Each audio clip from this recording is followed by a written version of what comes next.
So lately, I've been paying a little bit more attention to the wars that are going on, particularly the war in Ukraine, which the US is making into a war, and the war in Israel. And I'm just very struck by, the underlying agenda the US has for keeping money flowing into the companies that make weapons. And all of the politicians that seem to thrive on colonialism, proxy wars, meddling in other countries, and the narrative that we're told that this makes us safer. But then we also have to be aware of the rise of these other countries that are gaining more power. The US is actually in decline because we're spread so thin with these wars, kind of like the Roman Empire, where Rome was this rich country and everything around it was slums. And here we are putting all this money, borrowing, which don't even have the money, borrowing for wars while our inner cities are in utter decline. Like people on drugs, bent over, peeing on the streets, sleeping in tents in our inner cities. Our education system in shambles, where our military and our police force has difficulty recruiting people because they can't read or they're fat or sick. A very unhealthy population. Like, we are in serious decline. We've outsourced our industrial capacity to countries with cheaper labor. And none of this is being addressed, guys. None of this is being addressed. Inflation is super high. People are struggling.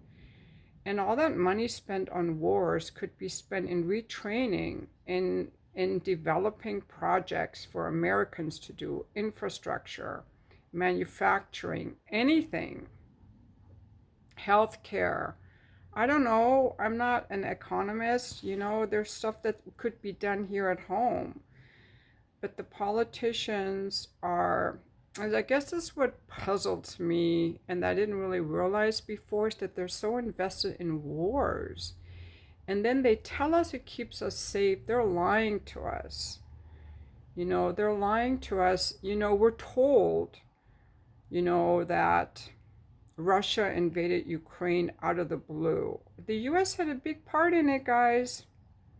The US overthrew in 2014 the elected government in Ukraine and started putting like NATO troops in there, doing NATO training, just like saber rattling to weaken Russia. They wanted to weaken Russia. Likewise, now they're doing a bunch of stuff in Taiwan, trying to weaken China. Like, we're always doing stuff, and we haven't won a war. When was the last time we won a war? They're all going badly, and we're going around bombing and killing people. For what? And meanwhile, these people who are making these decisions, it's not them going to war. It's not their kids going to war. It's the poor kids. The poor kids join the military. Other people do not want to join the military unless they're officers. These Congress people, for the most part, their kids are not in the military. Maybe I'm wrong. They don't want to die in Ukraine or wherever, not Ukraine, but Iraq, Afghanistan, whatever. And that's why no candidate who is against war can win. Jill Stein is the only candidate on the ballot right now who is against the war. She's never going to win. And I really think now the reason that Kennedy was assassinated was because he was trying to make peace. He was trying to denuclearize everything. He gave a speech, I think it was in June 1963, a big speech about world peace and de-escalating the military. In November, he was shot.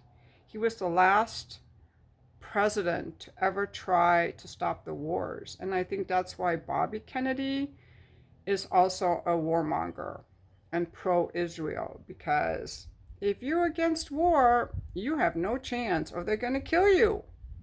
Like the Slovakian president. It's unfortunate to me, and I'm not going to blame people in particular, the people that the politicians are just reflecting the consciousness of the country. But it boggles the mind that funding wars gives these people such pleasure. Like, is it Lindsey Graham that's like, yeah, let's go nuke them, let's go nuke them, let's just bomb them? Like, what the heck? Like, do you understand diplomacy? Do you understand enriching yourself through trade? No, watch what the BRIC countries are doing. I'm sure they're evil too. They have negative agendas, but right now they're growing through trade and through cooperation. China just made a deal with Iraq to build like a refinery. India just made a deal with Iran about a port. I mean, these people are making deals. They're building pipelines, they're trading, they're building alliances. Well, we're just out here trying to be like, we're going to go nuke them. You know, so primitive. Like, these people in Congress have been in there way too long. They're way too old, they're way too angry, and they're way too unable to engage in any kind of diplomacy or deal making or cooperation. By the way, Biden did say when Trump imposed the tariffs on China, he said, these tariffs are not hurting China, they're hurting U.S. consumers. And now he put the tariffs on. They're always gaslighting and spinning and obfuscating and giving narratives. And it's easy to believe them because, you know, they got that flag behind them and a nice suit and they sound very authoritative, but it's all spin.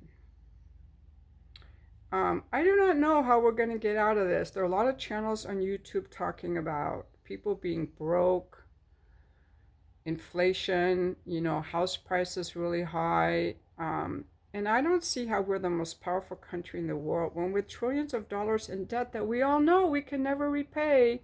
We all know that at some point they're going to have to come out with a new currency or something because we cannot repay this. We're broke off our ass with our inner cities in decline, our youth addicted to social media, and our education system in tatters because it's the woke agenda. Like, we are lost, not all of us, but the direction the country is going is like not good, while the people at the helm keep saying we got to go nuke them and completely ignoring all the problems here.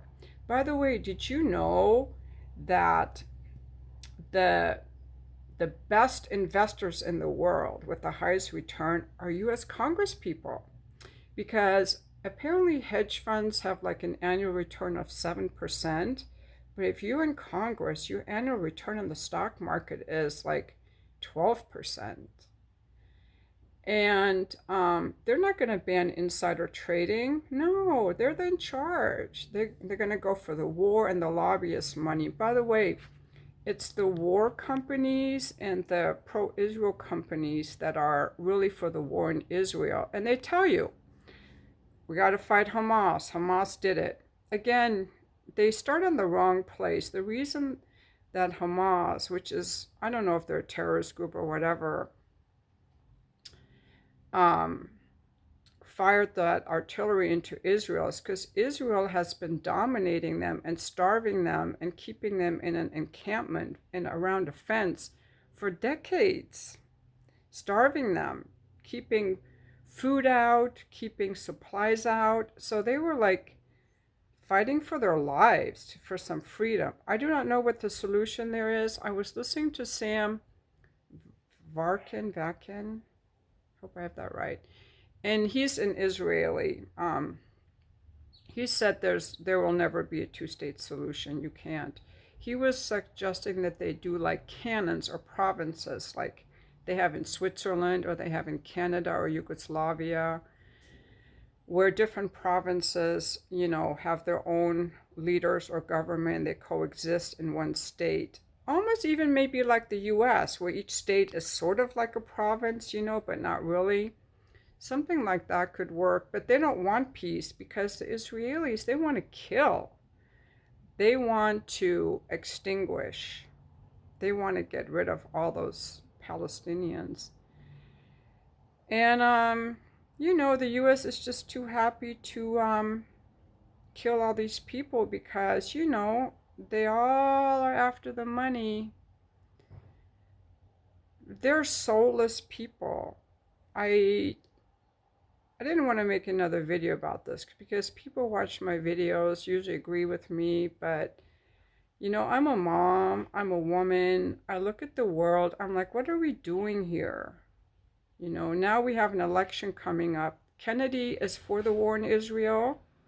Apparently, Shel Adelson, who's a big Israeli supporter, rich guy, has donated to his campaign. And like I said, if you're against war, you have no chance of becoming a president. Even Trump is for all the wars. They're all for the wars. And now that we're losing in Ukraine, which was obvious from the beginning, I said from the beginning, now they're starting to stir up things in Georgia. They gotta have a war somewhere. When we got out of Afghanistan, I thought good, and then my immediate next thought was, well, they need a war. Where else are they gonna go? And they had Ukraine ready. They've got Taiwan ready. Um, you know, they're trying to weaken Russia. They're trying to weaken China. We're an empire in decline. We're stretched way too thin, guys. We need to focus on building ourselves up, not making ourselves weaker as a country by making these politicians richer through war. I wish that these people would find a way to enrich themselves in a way that we can all benefit rather than enriching themselves through pain and killing. I don't hate all these people. I'm not attracted to Palestinians per se. I kind of am attracted to white guys, you know, white people. Um, I'm not attracted to them. I don't have any affinity for them. But I do have respect for cooperation, negotiation, mutual trade. You know, you don't have to like people to get along with them. I don't have to like whatever race. I don't have to like them, but that doesn't mean I can just go around and killing them. I don't see how that benefits me. I'm just not that hateful. I mean, I said that about the Palestinians because I get that the Israelis hate them. A lot of the Israelis want to hate them and want to extinguish them. Now, I don't have like this love for Palestinians, but what we're doing there is just evil. Um, and then, of course, they gaslight you. They tell you that we have free speech. But if you protest peacefully against the wars, they tell you that you know, the police come and take you. Hillary Clinton says you're stupid, pretty much. They don't want free speech. They want compliance. I mean, I guess I can see that people in power want control and power and admiration, and we the people are just in their way, but it's just a sad state of affairs. We really, really need to listen to more of these calmer generals, retired CIA analysts. I watch them on YouTube. I watch a bunch of different channels of like retired intelligence analysts and colonels and generals and geopolitical analysts, some station in other countries, and they have a pretty calm, measured tone and give like some of the background information. They're not all angry, like, oh, let's start a war, let's go nuke them. You know, they talk about diplomacy and they point out how things are going. By the way, the US has doctors in Gaza right now that are stuck in these hospitals that are being bombed and suffering from dehydration. They're out of painkillers. I mean, they're amputating people's body parts without anesthesia. You know, it's just horrible.